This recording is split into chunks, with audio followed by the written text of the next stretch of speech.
BXP has the facility to be able to manage an inbox or a mailbox, and instead of it just being a host of emails sitting there without much structure or distribution management in it, BXP can hoover in those emails, turn them into data records, and then distribute them very easily to people to work on. So how would you set up one of these mailbox management? And in this video, what we're going to do is we're going to work through literally from scratch and build a complete mailbox management tool.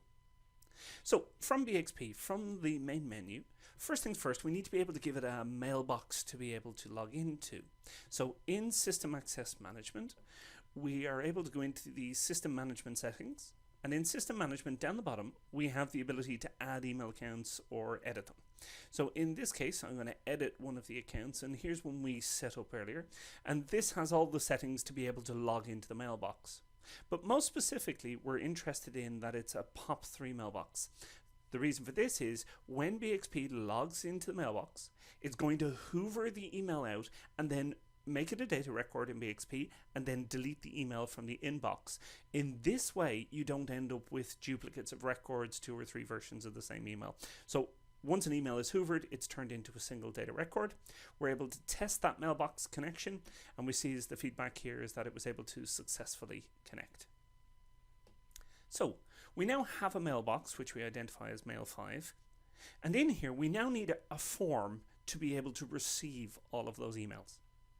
So we use our jigsaw puzzle piece. We go to Form Primary Management, we go Form Create. In here, it's inbound because there are people contacting into us, but we're also going to be calling out or getting back to the customers that have emailed in. So we're going to change this to blended, and we're going to call this email demonstration. And we create our form. In our form, we have not much information just yet, so a very blank form. And the first thing that we're going to do is that we're going to add into this form a question type that's pre-built for being able to handle emails. So from the question type drop-down list, scroll to the bottom where all the complex types are built, and in here you will find a bmail block, date, time, from, to, CC, subject and body. So inside here we'll go email details. I'll go add question, click OK. Now if I hit review the build, you now see that all the block has been added as if it was an email form. What we need to do now is, just to make life a little easier, we're going to use field mapping to name each of those fields something a little more human, something for us to be able to understand.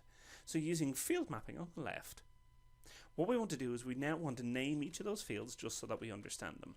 So date, time, from, to, CC'd, subject and body. So simple as that, we're just naming the fields for the reporting and also for when we're playing with the system now in a sec so that we can see them. So not what's visually displayed, but what it's known in the reporting as. So the next part that we need to do is we now have somewhere where the data is going to go. We have the mailbox for where these emails are going to come from. Next, what we want to do is we want to set up our outcomes. So when these emails arrive, what do we want to call it? So we've done other videos on how to do outcomes and what outcomes can do. In this case, we're going to edit the first outcome. We're going to call it stage 1. I'm going to call it email received. Automatic email retrieval.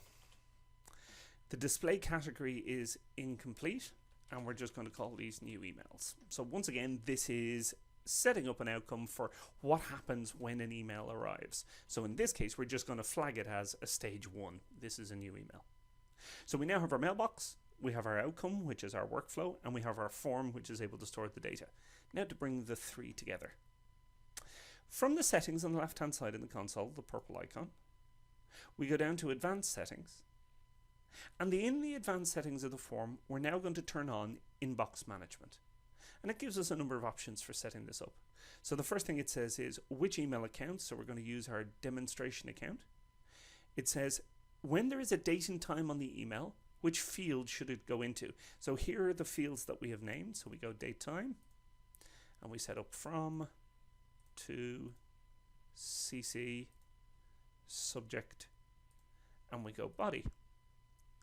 BXP also has the facility to be able to take the attachments from the email.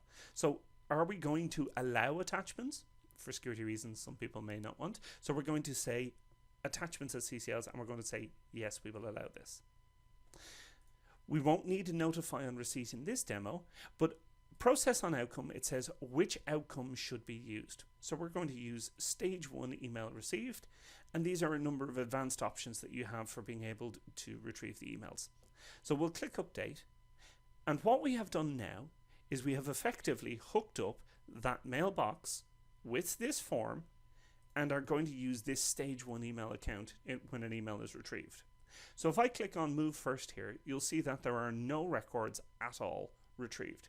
So the next bit I'm going to do is I'm going to actually retrieve the emails. So I sent an email to that mailbox earlier, so I'll go email retrieve.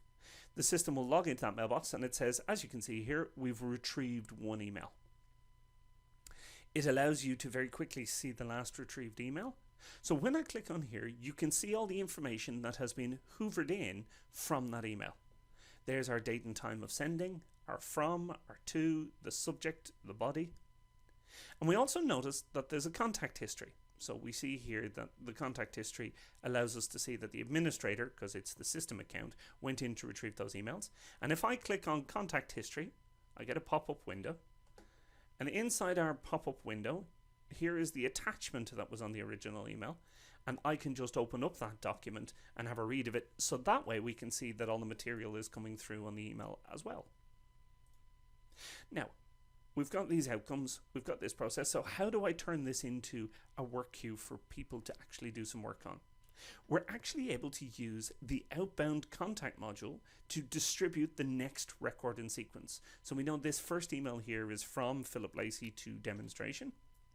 So let's go have a look at our outbound contact. Inside outbound contact, we go to our queue management. We decide to set the current working outcome of the queue, and here's our email demonstration form. In here, we'll see that we have 1 new email waiting to be processed, and I'm going to queue that up for the team to work on. In outbound contact, I then go make an outbound contact, email demonstration, and it will hand me the first email in the queue. And from here, I can perform some triage. So, need to do something with this. And I can go stage 1 received. This flags now that we've eyeballed the email. And that outcome can also be used to send an email notification to say, we've received your email, we acknowledge receipt of your email, and we'll process it as quickly as we can. There's tons of things you can do to set up these in terms of a help desk. So when I hit save details, that's it now done. And when I go to hit next record, there are no more emails for me to process. So we've cleared the queue. And that's a very easy way of distributing it. In terms of our flow, we can now see where all of our emails are sitting. So even if I go into workflow design, we haven't set up a workflow yet, but if we do that and we go view report, we can see that we've got our 1 email sitting there at a stage 1, and then we can decide to go on and work.